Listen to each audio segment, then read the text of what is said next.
আমার বিয়ের ২ মাস পরে আমি জানতে পারি আমি নাকি আমার স্বামীর দ্বিতীয় স্ত্রী।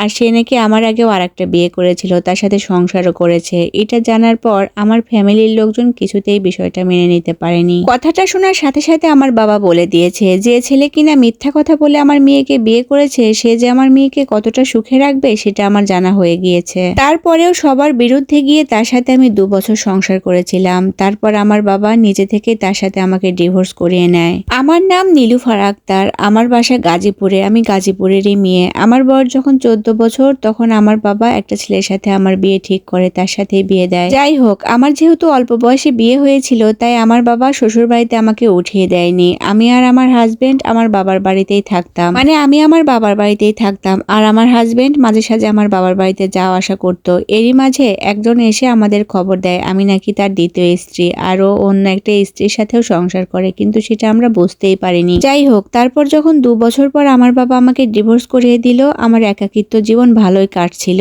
কারণ আমার বয়স খুব একটা বেশি নয়। তারপর হঠাৎই একটা ছেলের সাথে আমার মোবাইলে পরিচয় হয়, তার নাম ছিল ইমন। সে আমার সাথে বন্ধুর মতোই আচরণ করতো আর বন্ধু ভেবেই তার সাথে আমি কথা বলতাম। এভাবে একটা বছর তার সাথে কথা বলেছি। ১ বছর কথা বলার পর হঠাৎ সে আমাকে প্রপোজ করে, কিন্তু সেটা আমি অ্যাকসেপ্ট করি না। তার একটাই কারণ ছিল, আমার বাবা এই সম্পর্ক কিছুতেই মেনে নেবে না, কারণ তারা আমাদের থেকে অনেক গরিব ছিল। আমি যখন তার প্রপোজে রাজি হই না তখন সে আমাকে বিয়ের প্রস্তাব দেয়, কিন্তু আমি সেটাতেও রাজি হইনি আমার বাবার কথা চিন্তা করে। কিন্তু সে আমাকে ব্ল্যাকমেইল করে, অনেকভাবে আমাকে প্রপোজ করে। সে আমাকে হুমকিও দিয়েছিল যে আমি যদি তার প্রস্তাবে রাজি না হই তাহলে নাকি সে অন্য পথ বেছে নেবে। এভাবে একটা পর্যায়ে আমিও রাজি হয়ে যাই। তারপরে আমরা দুজন পালিয়ে বিয়ে করে রাখি, কিন্তু পরিবার কাউকে জানাই না। এভাবে আরো একটা বছর কেটে গেল। একটা বছরেও আমি আমার ফ্যামিলিকে জানাইনি যে আমি তাকে বিয়ে করেছি, কারণ আমার বাবা কিছুতেই মেনে নিত না। এই একটা বছরে আমাদের পরিবারে অনেক কিছু ঘটে যায় আমাকে নিয়ে। তারপর হঠাৎ একদিন আমার বাবা আমার বিয়ের প্রস্তাব নিয়ে আসে এবং কি বিয়ে ঠিকঠাক করার পর্যায়ে চলে যায়। তখন আমি তার সাথে কাউকে না জানিয়ে চলে যাই, কিন্তু আমি চলে যাওয়ার ২ মাসও সেই ছেলেটা আমার সাথে সংসার করেনি এবং কি সে নেশা করতো সেটা আমি জানি না। আমি একটা ভুল করলে সে প্রচুর আমাকে মারধর করতো।